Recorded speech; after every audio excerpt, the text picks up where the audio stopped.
Hi everyone, this is Chris with Easy Photoscan, and in this video we're going to be covering the settings within the Kodak Picture Saver Scanning System software for the Kodak PS80 photo scanner. So let's start. When you double click on the Kodak Picture Saver Scanning System software for the PS80, this is the first screen that will pop up. That's your order number screen. And before we begin, let's go ahead and click on the setup, which is located here in the lower right-hand side. This is kind of your admin setup area. I'm going to click on that, and these are the options that we have. Now, if you do have, by chance, the Kodak PS80 bundle from Easy Photoscan that includes the legal FlyBed accessory,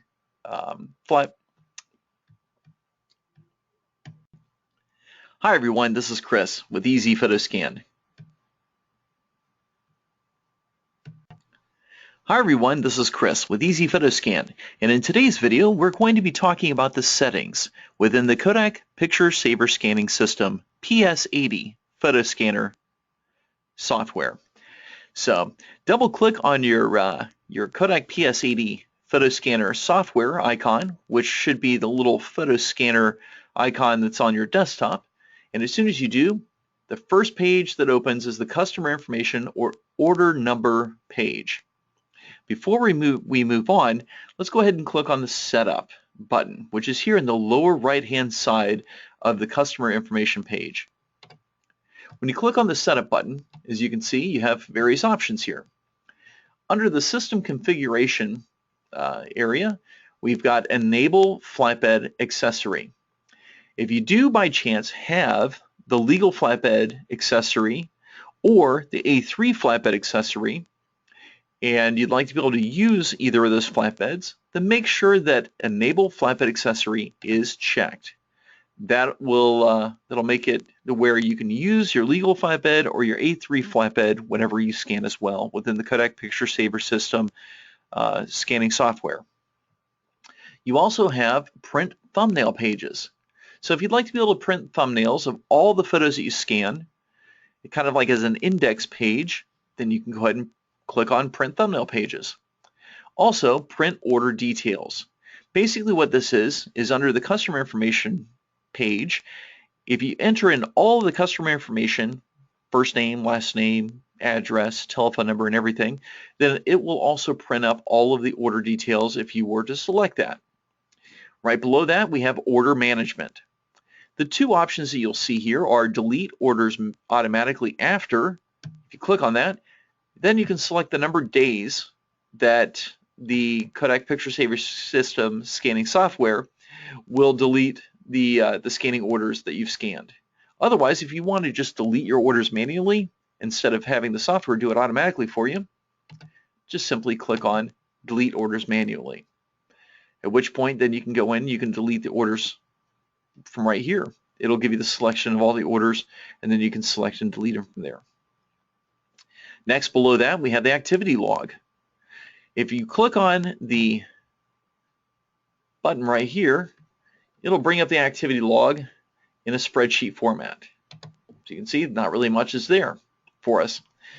Or if you want, you can go ahead and click on the activity, clear activity log button. Then that'll clear all the activities and everything within.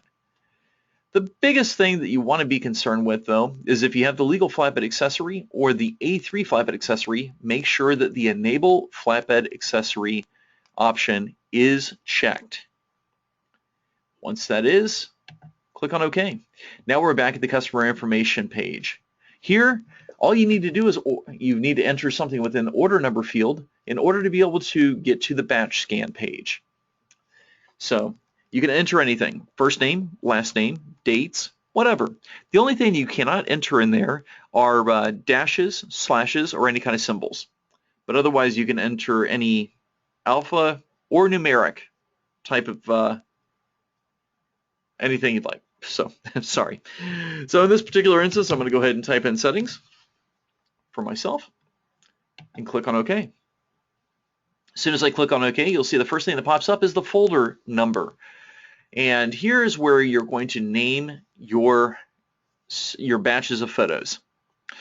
So whatever you'd like to be able to name your batches of photos, let's say the first one you're scanning in, let's say as an example, Christmas photos from 2006, and you want to name it Christmas 2006, this is where you're going to name it Christmas 2006. Otherwise, if you just click on OK, it will automatically label that first batch that you scan as folder 001. And every photo from that point forward in that folder will be called folder 001, 001A for the front side and 001B for the back side if you have two-sided selected. In this particular instance, just for this demonstration, I'm going to click on OK. Otherwise, you can name it anything you'd like. We're going to be talking about and getting into the settings for the Kodak Picture Saver Scanning System software for the PS80. If I click on the Settings tab, it'll bring up all the settings that are available for us in the PS80 Kodak Picture Saver System scanning software. The first setting that we have is Scan As. This is where you can select either color or grayscale. Color is 24 bits of color. And I would personally recommend keeping the color setting on at all times, even for black and white photos. By scanning black and white photos in the color setting, what will happen is you're going to have more of a dynamic range between the whites, grays, and blacks in those black and white photos, and it's going to, in our opinion, look better. If, however, you'd like to be able to go ahead and scan documents or so, you can select grayscale. Or you can even toy around with it by clicking on grayscale. Basically, that's going to be 8 bits of color as compared to 24 bits. So usually we keep it on color. Next, we have the batch scan mode. You have front side, back side, or two-sided. If your photos have any writing on the back sides and you want to capture and save that writing, this is a great time to select two-sided because your Kodak PS80 photo scanner is in fact a duplex photo scanner, so you can scan the front side and the back side both at the same time, thereby capturing the photo as well as also the writing on the back side. If your photos have no writing on the back side though, then just simply select front side. Next, we have the transport timeout. As you'll see, the transport timeout comes default at 3 seconds. Now what the transport timeout is it's the number of seconds in between scans before the scanner stops scanning. So in this particular instance, it'll stop every 3 seconds if a photo is not placed within the feeder tray. If you'd like to give yourself some more time, we suggest maybe between 8 and 10 seconds. That'll be great. You can actually go all the way up to 20 seconds. But please note that by selecting 20 seconds, the scanner will not stop scanning for 20 seconds in between scans. So 8 to 10 seconds is usually a good area to be in. Next, the FlyBed scan mode.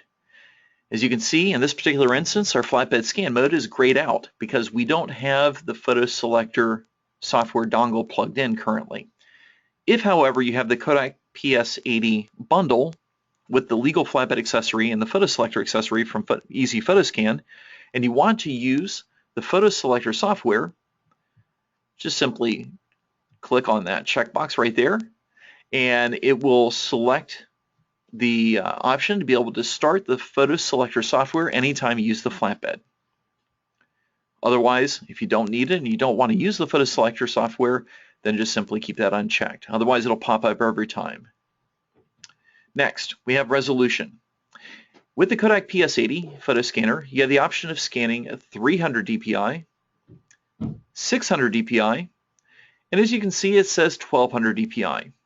So technically, you can check on 1200 dpi and scan at 1200 dpi. But unfortunately, it's not going to be a 1200 dpi optical scan, meaning that unlike the 600 and 300 dpi scans, which are in fact optical scans, optical DPI scans, the 1200 dpi scan will be what's called interpolated, which means that it's roughly 4 times as many pixels as you would get in a 600 dpi photo. So it's not a 1200 dpi optical scan. Instead, it would be interpolated. If, however, you'd like to be able to have a 1200 optical scan, 1200 dpi optical scan, then you would need to use the legal FlyBed accessory or the A3 FlyBed accessory, both from Kodak. If you have those attached, then you'll be able to do a 1200 dpi optical scan. Otherwise, you can select either 300 dpi, which you would scan 85 photos per minute at 300 dpi, or you can select 600 dpi, which will give you a higher quality DPI scan, and you get roughly about 200 photos in about a 15-minute period at 600 dpi. So it's your choice, 300, 600, or if you'd like, you can scan 1200 interpolated. Next, we have file format and compression. In the PS80 picture saver scanning system software, you have three options: JPEG Best, JPEG Superior, or TIFF None. JPEG Best, if you highlight over that or hover over that with the cursor, you'll see it says highest compression, good quality. So basically what that means is JPEG Best will give you the regular JPEG compression that you would normally get in a JPEG image or photo. Next option is JPEG Superior. Gives you a higher quality scan with the least amount of JPEG compression. The third option, TIFF None, that'll allow you to scan photos with the TIFF format with no compression whatsoever. Now please note that the TIFF format, if you do scan in TIFF, it will give you a file size that's about 4 times greater than you would get in the JPEG Superior setting.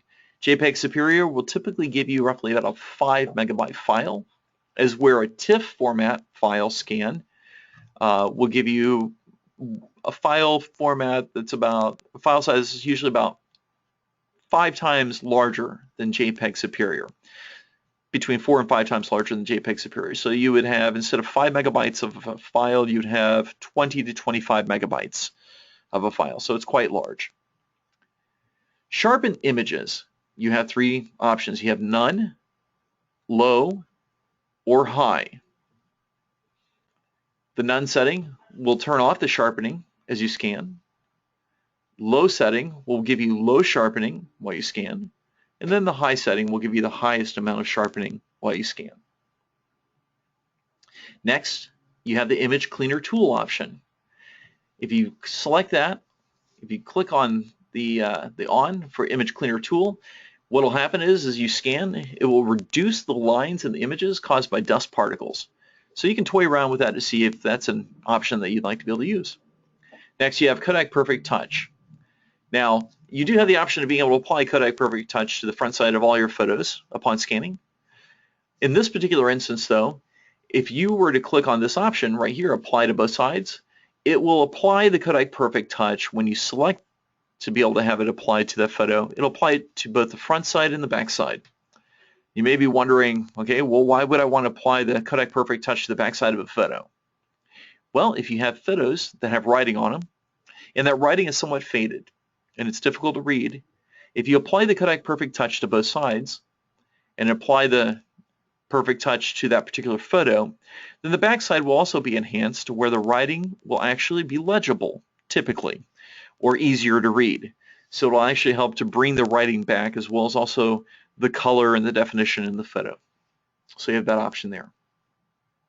Next, you have crop border. You have two options. You have normal and aggressive.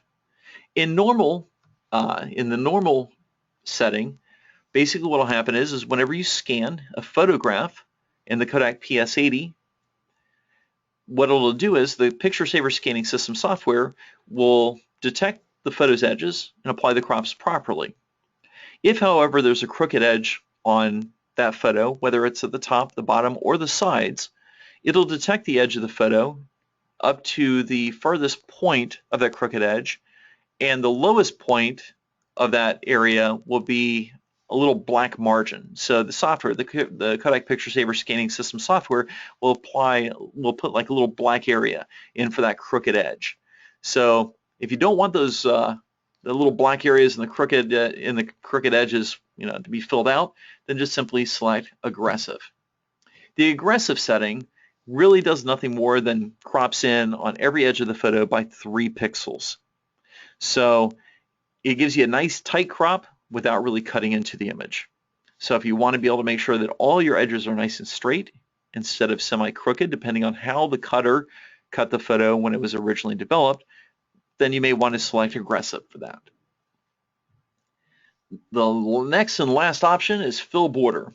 You have the option of none, black, or white. Now what this means is simply, if you select none, it won't put a border around any of the photos. If, however, you select the black border option, then every photo you scan, it'll put a black border around every photo. If you select the white border option, then every photo you scan, the software will put a white border around every photo. You may want to mess around with that to see, what you like best. If you don't like the border around it, then just simply keep it at none. Once you have all the settings set, just the way you'd like it, simply click on OK, and you're ready to begin scanning.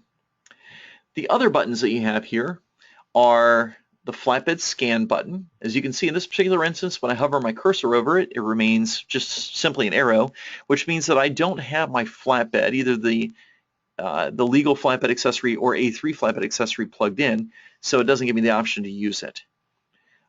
If, however, you'd like to be able to use your legal flatbed accessory or A3 flatbed accessory, please note that you need to make sure that your PS80 is plugged in and turned on along with the PS80 dongle, and your legal flatbed accessory or A3 flatbed accessory are also plugged into the computer and turned on as well. You'll need to use the PS80 along with the flatbed in order for the either flatbed to work, because they're not standalone flatbeds. They're accessories to the PS50 and the PS80. The other thing to note is that in order to use your flatbed, you need to make sure that the PS80 is plugged in and turned on, and your legal flatbed is plugged in and turned on first before starting the software. At which point, after you have the green light on both the PS80 and the legal flatbed or the A3 flatbed, then you can start the software, and the software will recognize that you have the flatbed plugged in and turned on. If you turn the software on first and decide later on to use the flatbed and just simply plug in and turn on the flatbed, the software will not recognize the flatbed, and you'll just continue to get this arrow cursor over the flatbed scan button. However, if you turn on your flatbed before you start the software along with the PS80, then you should get a hand icon above the flatbed scan button, allowing you to be able to scan with your flatbed. The last button that we're going to talk about is the select folder button. We talked about this before. When we first started the software, you saw that this window popped up with folder 001. These are your batch folders that you would scan your photos into. As you can see, when I clicked on select folder, it popped up folder 002, so it automatically goes to the next folder. So now I can name that whatever I'd like. In the first instance, in the first example, I said Christmas 2006. Let's say this next batch of photos would be, as an example, I don't know, vacation 2004. At which point I would just simply, over folder 002, I would simply rename this vacation 2004. Now, every vacation photo that I scan within this vacation 2004 folder will be named vacation 2004 001A for the front side and the 001B for the back side if I select both sides, and on until the last photo. So they'll be named vacation 2004, then the number, and then A or B for front and back side for all the photos within that folder. So these are the basic settings, what they do, and how to set them. If you'd like to be able to check your settings at any given time, you can simply look right up here at the top on your batch scan page, and it'll tell you exactly what your scan settings are. In our particular instance, I have it selected at 600 dpi, color, front side, no sharpening, and best compression. Whatever your settings are that you make them within the settings tab, that will change to be able to reflect that. So hopefully that helps you with knowing what your settings do. And if you have any further questions, by all means, call one of our easy PhotoScan experts at 1-800-739-6919, extension 1, and we'll be more than happy to help you. Well, that's about it. Enjoy your scanning, and we look forward to hearing back from you. Take care. Bye-bye.